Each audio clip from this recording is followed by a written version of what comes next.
Good morning, everyone. Lovely grey morning here in the Bay of Plenty.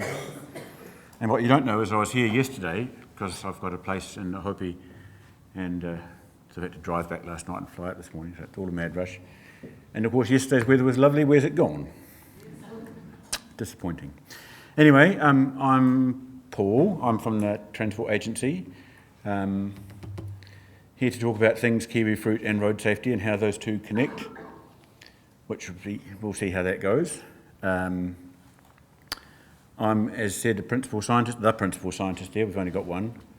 And that just means I get my hands dirty in every kind of work that the Transport Agency gets involved in. So as a scientist, you get to do researchy stuff, analytical stuff, comment on things, all sorts of things like that. Which means, of course, you can ask me anything and hopefully I'll know something about the answer, if not all of it. I called it that. Now, the Transport Agency, you will know and love or not. We get involved in all sorts of aspects of roads because the Transport Agency takes all your money from road taxes and petrol taxes and things like that and spends it very wisely on building and maintaining the highway network, spending money with local councils to help build their roads and maintain their roads. We fund and subsidise public transport, do driver licensing, vehicle registration, and also we're in the road safety game along with partners such as police and ACC and whoever else, like local authorities, wants to play in that space as well. So that's why I'm here really. We're not just about roads. My role is primarily road safety sides of things, so I'll talk a bit about that.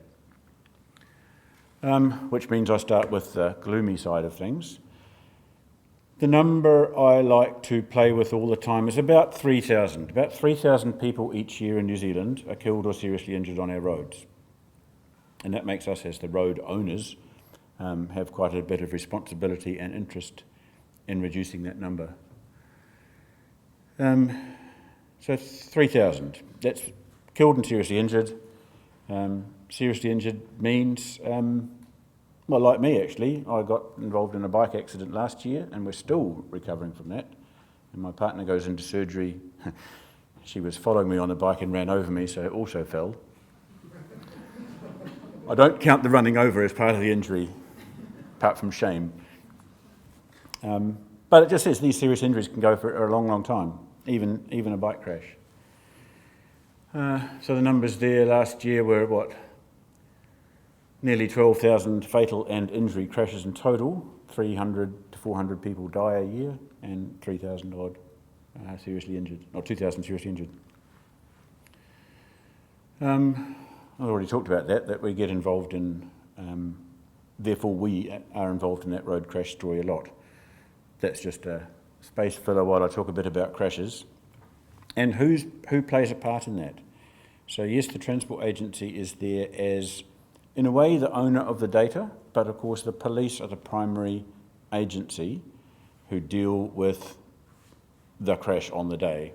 And a lot of the stories about road crashes, I'm going to just talk a little bit about road crashes to start with, and then we'll move on into things of happier times in a way, but I need to set the background. So the police are our primary agency who deal with road crashes. They attend them, they report them, and then we get to use the information and try and improve the safety system or the road system as a result from that. All the data that comes from police, all the information that comes from police gets fed into something called the crash analysis system. Have you heard of that? Does anyone know of this existence? It means that there is, if there are 12,000 injury crashes a year, a vast amount of data about the causes and circumstances of road crashes. So the Transport Agency is someone you can talk to if you want to learn more about particular problems in the road crash world, not just the road building world. So, dobbing my Tauranga colleagues in, come and talk to us about stuff like information about road crashes or how to fix them. So there's a crash analysis system, which is essentially a database which allows people to interrogate that and learn as much as they can about what causes and might assist the solution to crashes. It goes back a long way, back past me, and includes all that kind of information. This is the kind of thing the police used to do. They would attend the crash and fill out the crash report and fill in all these squares and things, and it's about 5 pages long. But it does mean a lot of information gets recorded at a crash about all the people, the vehicles, and the circumstances of the crash. We've modernised them a bit now. They've now got toys that they can use at crash scenes and fill out menus and things, which means the data is more automated, which means we've actually got better information now than we had when they were filling it in with a pencil and paper. So, all automatic and wonderful. A little bit about what we do with that. These are, if you can't read them, don't worry, they're just pictures of the kind of things our coders get up to. So they receive a crash report and they'll go through and code the vehicle movements within that crash. They'll code things like what happened. So yes, that's a lot of words on one screen, and I can zoom in on a bit and then zoom in on even more. They can see there's about 200 different kinds of codes which can be applied to all the people involved in the crash. That's the drivers, the passengers, the motorcyclists, bystanders, all the crash movements, all the possible contributing causes. So that, with 12,000 crashes a year and 3,000 odd injuries a year, gives us an awful lot of information to play with and talk about should we need to. It's also linked to a mapping ability, so we can geocode where the crash has happened and build hotspots, if you like, of where the major crash sites are. That one there is not a surprise. Most crashes occur in the big centres, but that's just at that sort of national, global level. And there are large numbers of crashes. There's actually a surprising number of crashes in the Bay of Plenty, which we'll get to, for the size. Of course, Tauranga is trying to be New Zealand's 4th largest city, isn't it? So it should therefore have the 4th largest number of crashes, but that's probably not a good claim to fame. An ideal nice city would be 4th largest and have no crashes, or no serious injury crashes. Luckily, your industry has provided another map of where the primary locations I should be talking about today are. So essentially the Bay of Plenty, and yes, there are other locations around the country, but someone here will tell me what proportion of the kiwi fruit industry operates out of the Bay. It does seem to be mostly here, and mostly the Western Bay of Plenty as well. So what I've done is overlaid the crashes you saw in the last map on that, and you see we've now got a crash picture of the primary locations for those fatal and serious injury crashes in the Bay of Plenty in the last 4 years, or 4 or 5 years, I think that was. And the little green thing on the end, sorry, I keep looking that way, don't I? This another crap. I'm naturally right-handed, so I'll go that way. The little green map comes out of some of the literature from your industry just to tell me that I'm looking at the right place. Yes, Nelson and Northland have a part to play, but most of the world seems to be here. So I'm doing all my presentation from now on here. Sorry for anyone else. But it's really just to talk about what kind of things we might know out of the crash picture for you. So that's essentially the Western Bay of Plenty. What comes next? And that zooms the picture in a little bit further round, so centering on Te Puke and the primary growing area for the industry. And what I've done that for is just to show you that we've got information about where the crash locations are, and then you can start talking about those individual sites, or even individual crashes if you want to start looking at what are the circumstances in there, and what are the preventative things people can do about it.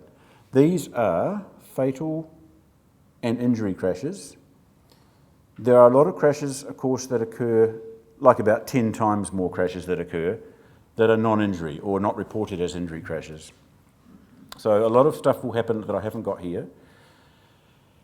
The agency holds some information on those, but a lot of non-injury crashes don't get reported through the police system and therefore to us. Other entities have information on that. It might be a non-injury crash, but if someone was injured, they might still go to ACC, so ACC will have a bit of information on injuries in crashes, but not so much about where and how they occurred. And the insurance industry is another good place to look, particularly the heavy vehicle people would be talking, and their insurance companies are probably talking to them, about the kind of incidents and crashes that occur that may or may not involve injury. So there's other agencies and sources of information than just us, but this is just an idea of what our lot knows. So that's just a picture of the world around Te Puke and surroundings, and just a crash picture there. There are numbers associated with that. So these are the fatal and serious crash numbers in the whole of the Bay of Plenty. So you can see Tauranga and Rotorua, the two cities, dominate. But of course, most of those crashes are urban type things and aren't really, I suppose, what you're interested in here today. So I've concentrated primarily on the Western Bay of Plenty, just to start talking through what sort of information is available there. The first thing to note in that Western Bay of Plenty chart, to me, something that's different from other parts of New Zealand, is that growth from March through to June of your crash numbers. Angus was talking to me on the phone about it and gave me the answer, which is that's clearly you get an increase in crashes in this part of the world in the growing season or in the picking season. That's interesting. It does actually reflect in the crash stats. You do see something like that. And that's not typical for New Zealand. More typical is summer months are higher, winter months are lower. And you've got autumny and picking type months. So that's something that comes out of the Western Bay. And just another little time picture here. This is looking at the time of day when crashes occur. If we're talking fatal and serious injury crashes, and in lots of New Zealand that gets dominated by speed and alcohol related crashes, so you'd expect the alcohol crashes to be at night. You expect commuter type crashes to be in the 2 peak hours. The Western Bay crash pattern is a little bit different. Not hugely different, but just enough to be interesting to say your crash times throughout the year, that's right across the year, seem to dominate the middle of the day and particularly the afternoon. That afternoon peak is actually that one there is quite typical in crash patterns. Anyone who knows stuff about fatigue says that the body goes through 2 major troughs in its 24-hour cycle, around about 3 o'clock in the morning when we're meant to be asleep, and about 3 o'clock in the afternoon when, if we were civilised people, would be taking a siesta. But we don't. Kiwis work on through and have all these crashes. It's also school pickup time, so it just coincides nicely with something that's wrong in the body. Right, that's Western Bay of Plenty crashes.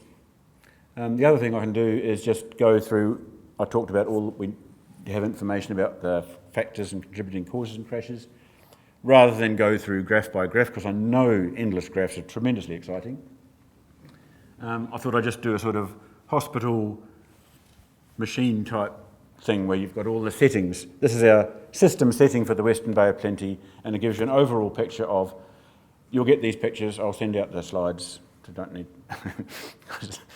it's impossible to take photos of that. So it's just, except you can't read it, can you? Can you hear me if I walk away? Just because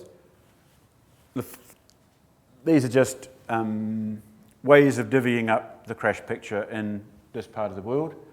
So sex, drugs and fatigue across the top and speed limit at the end. So it's just giving an idea of what typical patterns are. Red dot. Where's my red dot gone? Gone. No, okay, point. So the first one is a sex gender split, about 3/4 male, 1/4 female. That's typical of crashes. Oddly, if you look at minor injury crashes and non-injury crashes, the gender split is about 50-50. As the severity goes up, males are the primary contributor. And there's other leading factors in most crashes, which are fatigue in the third one across on the top. There's an age split down here. I'll point to it because this isn't working. Oh, it is. How far away can I point? Yes. So an age split where I've got young people, next lot up, middle-aged people here, and me, about like that. Speed in crashes, excessive speed is responsible for about 1 in 6 fatal and serious injury crashes. The vehicle types that you get, mostly car. This is a vehicle type one. So cars, motorbikes and big things, trucks and buses, mostly trucks, and alcohol on the far end. So that's just an overall view. If you wanted a sort of a system check of the road safety picture in the Western Bay of Plenty, that's a nice way of doing it. At least I think it's a nice way of doing it. I didn't put pedestrians on that other chart. I was told that some of the things that are worrying to you are heavy vehicles, the fact that that heavy vehicles having to filter onto main roads from delivery from distribution centres, that you've got pedestrians walking on open road, rural roads, which seems to be a peculiarity of seasonal workers and harvesting seasons here. And that's a picture there of some of the pedestrian crashes that are occurring. And it is odd, they're not in the town. A lot of the pedestrian crashes do seem to be outside the town, which is what you guys have thought. And fatigue issues, I think, are another one that affect an industry where you've got people working 12-hour days and then driving trucks endlessly to and from port and distribution centres. That's just a little piece out of I mentioned pedestrian crashes. That's a little picture that the cops draw on their little mobile devices now, which give us a bit more information about where and how the crash occurred. That's a particularly, it wasn't fatal, but it was one of those at-night pedestrian walking type ones. I don't think it's one of yours. That looks like hoons who've gone out and come back to see the same pedestrian. I don't know what's going on there, but nasty things happen at sea. Lastly, I want to talk a bit about fatigue, because I mentioned fatigue as one of the contributing causes in crashes. It's something that is associated with industries such as yours in different ways. Now, I hope it's okay if I talk a bit about fatigue, because I'll lead to something interesting. Fatigue is a peculiar thing. We can measure speeds, we can measure alcohol levels in drivers, we can measure drug levels in drivers, we can measure other things about their licensing status, things like fatigue we can't measure. There's no fatiguometer. You can't put a thing in you can't pull them over to the side of the road and measure how fatigued you are. Please step out of the car.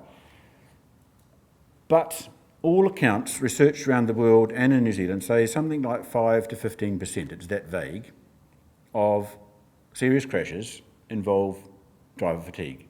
And fatigue is not tiredness. Fatigue is the body actually running down, running out of energy and having to be rebuilt. And one of the analogies I use is your cell phone. Your cell phone goes through exactly the same cycle as a human and fatigue.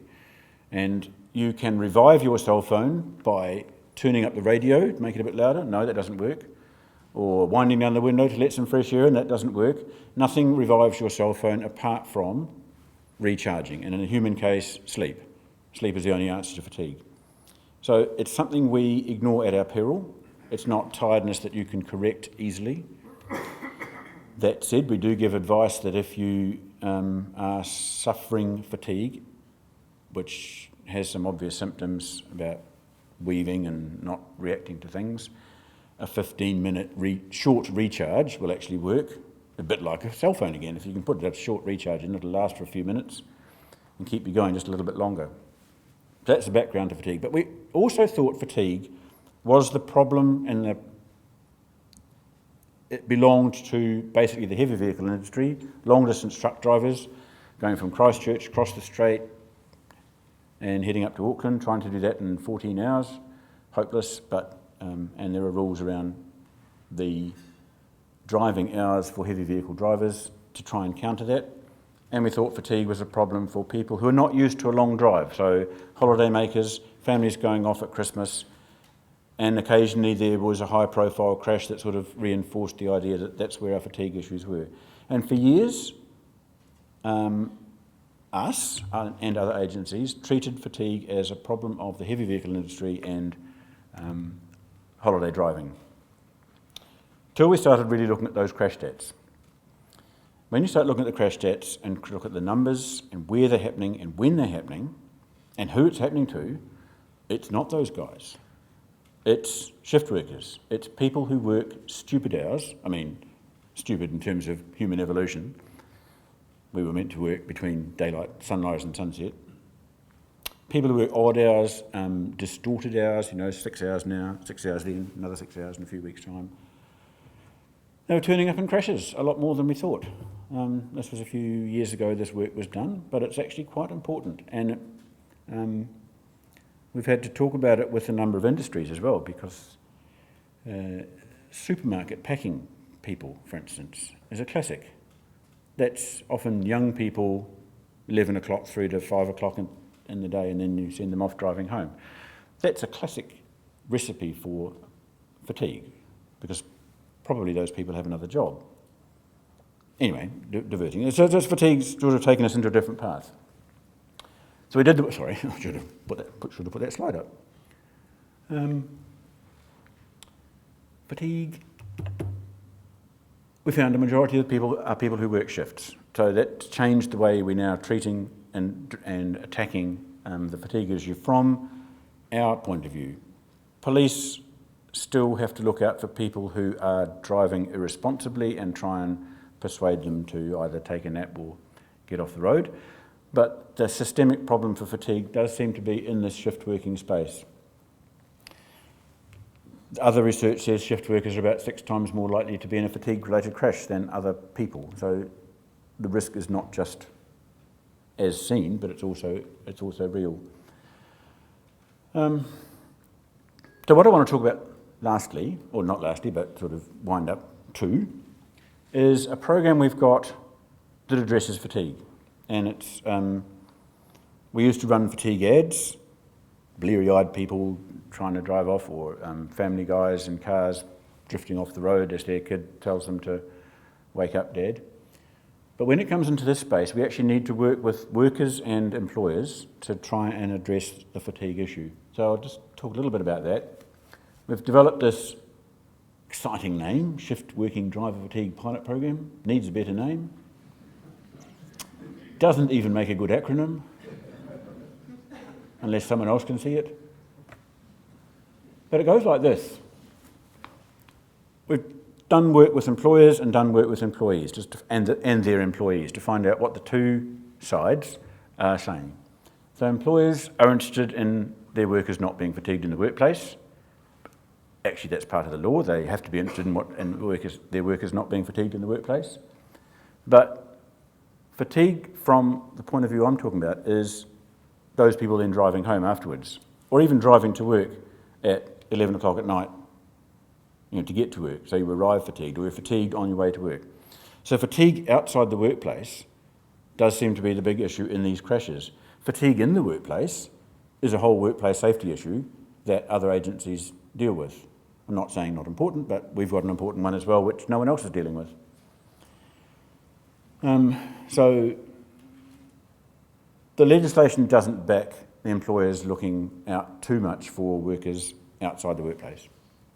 Their employees are often not the most highly paid employees in the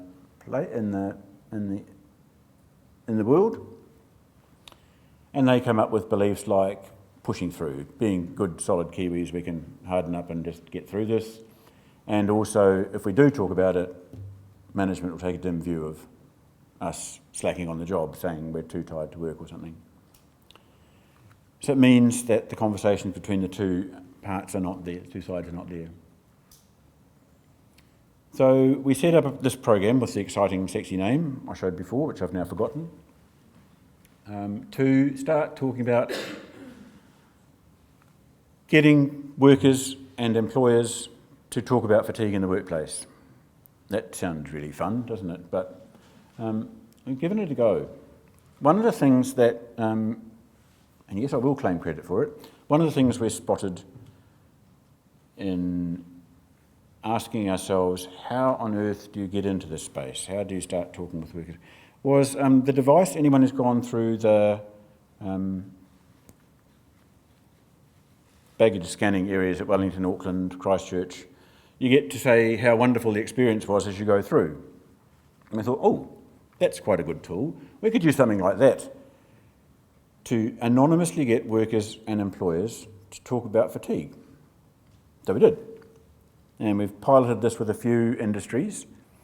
One of the industries has to be ourselves, because this is a classic bit of government agency needing to say as we do, not say as, hang on, do as we do, not do as we say. So I'll get that right. So we thought even the NZ Transport Agency employs people who do shift work and actually employs people who employ people who do shift work. So we not only have our own parts of the business, which are essentially the motorway control centres in Auckland and Wellington and Christchurch, but also we employ hundreds of contractors to go out there and build those roads. So we ourselves are one of the employers that has employees or contractors who work crazy hours.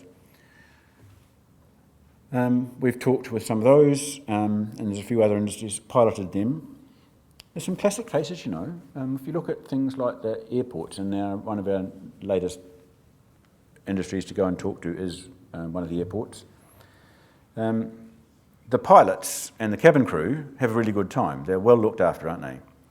They work stupid hours, and yet the management will then put them in a taxi and take them home, put them in hotels, treat them really nicely. But the guy who flags your plane in, standing there on the runway in the middle of the night, he doesn't get that treatment, but he's also working the kind of odd hours that make the human body not react well. So these are the kind of industries we need to talk to. Oh, lots of words, sorry. 4 objectives of the program: to raise employer awareness, and that sort of works. We've been getting employers to, we talk about this and then see if anyone's interested. Z was an interested company, for instance.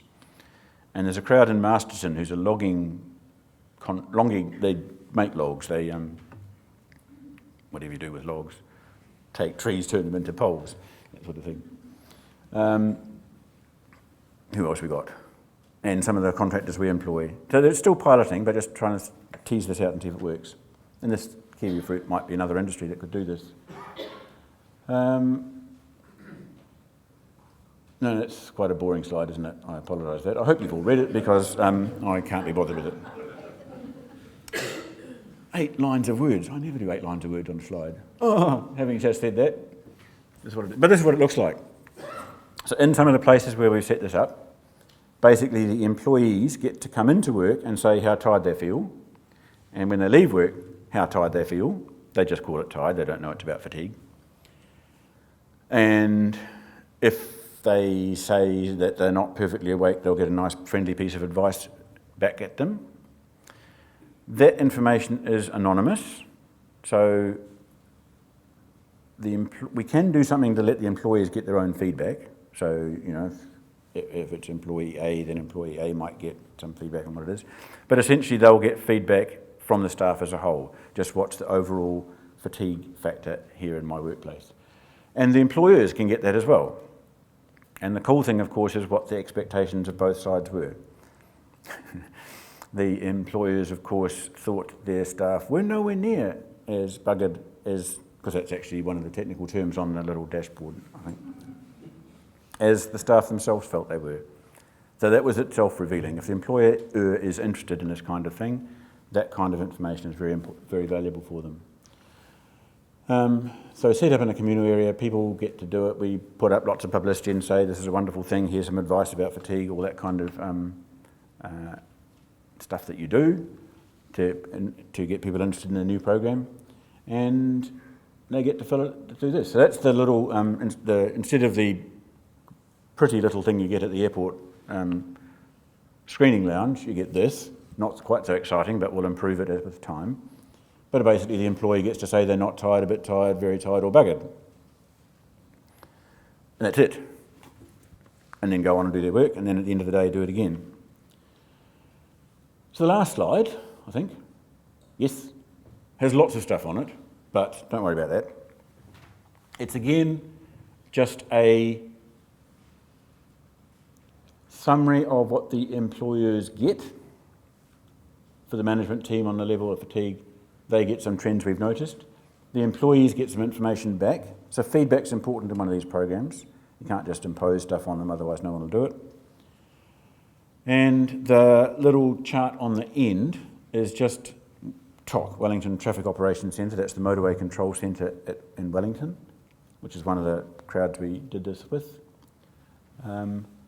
That's just some feedback they get. So the employers will get some feedback in a chart form that just gives them some information about what's been going on with their staff.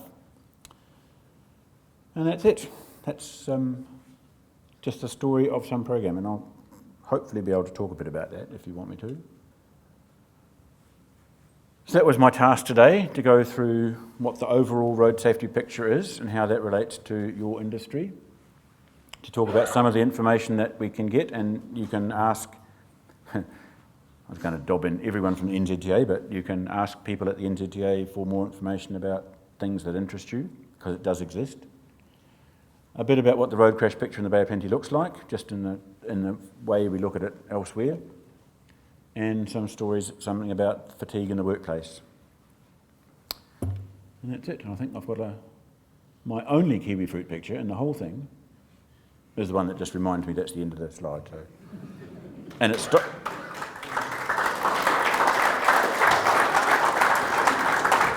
you very much. So thanks, Paul. Has anybody got any questions? Oh, questions. No, they haven't. Look, excellent. All good? No, they haven't. Brett, do you want to... So we have a little something... Oh, and one at the back, yes. We've got one at the back. So after putting into place the 4 options there, and then the management team gets at what sort of things are they putting in place once they've got the data? Well, it's still new. I mean, that wasn't the answer you wanted, but the people we've approached to do this are interested in the first place. They're not. There's not something imposed on them. So I think that means those employers were interested in doing something for their workers right at the outset. And this has given them some information to say, okay, we've got a problem in this shift, because that last slide, which wasn't obvious, one of the shifts was worse than the other 2. So that employer can do something about that. So the kind of things that they're encouraging are, if you are coming up red, or at the worst end of that scale, do that 15-minute nap before you go home. And that means an employer that can provide a facility for a person to do that is pretty cool. That would be a really nice thing to do. Not just go into your car and sleep there, but here we believe we believe our staff have a problem here. Here's this place, a quiet place. You can have a nap before you go home. It's really hard because employers aren't keen on the idea of essentially their staff sleeping at work or taking a nap at work, but we're trying to encourage, if they can encourage it for the right reasons and at the right time of the day's work, that's something they can do. So getting the message about that nap in is quite good. It's difficult, we found, in industries like the supermarket industry, because their workers, of course, are often racing home for the family because hubby's got to go out to do the next work as soon as they get home. People have a lot of time pressures on them at the lower socio-economic end of the spectrum, so that makes it difficult. But the first thing is get the idea that we value our employees enough to say, don't drive home straight away. Just have a rest before you go. Recharge. That's one. Question? Oh, I'm just interested to know who the best people are to see if you complain about, or you identified road safety issues close to your orchard or in your neighbourhood. Yep. It seems to take a long time. You deal with council, it seems to a long time to get any activity or action, and whether there's a quicker way or some other agency can say, well, there's a safety issue here, can we get quicker action than going into a council budget where they say, oh, the priority is this and that? And I can't speak for the councils, sadly, can I? And probably shouldn't speak for councils. But it's true of our lot as well. If there's a lot of, we'd work off a pattern of risk at the transport agency level. So if it's a piece of state highway that's got a problem that's developing, you'd be alerted to it either by the cops or by the number of crashes there, or by the number of near misses that are coming through. That would come through particularly police, who are reasonably good observers of the road. So it's not all about the crashes, it's about incidents that are happening as well. Some councils are good at doing that too, but they tend to be the bigger ones because they've got the staff to do it. And I think you've probably here got a difference between Tauranga City and the rural district councils. I know Whakatane, which is my one down the way, down the way, is probably intermediate in that respect, isn't it? It's only got a couple of roading engineer type people. They do need to work together, I think. The councils that can work with each other seem to get better, seem to get more action out of it. But my problem is I can't really speak on behalf of the council, unless we've got a council person here. I think we had another question here. Keep asking me that one, because that's one of the difficulties. Sorry. Just one might be obvious, but has there been any research around individuals taking their own vehicles to work rather than employers providing vans? So. Oh yeah, as one of the solutions to that, can you? Well, which is odd because the best example, those airports do exactly that. They take they'll shuttle their cabin crew home or to the hotel. They provide the transport. Not always, but that's one thing they can do. And industries that can shuttle their employees to and from work would be great. The shift workers have a huge problem in the big cities that the public transport system's down in the middle of the night. So they have to drive home. So any option would be great. We do it for pubs. We've persuaded pubs and taverns to start providing shuttles for their clients. This is another big problem. We should be looking at that too, I agree. Any further questions? Okay, so I'd like to take this opportunity. Thank you very much. I didn't use it.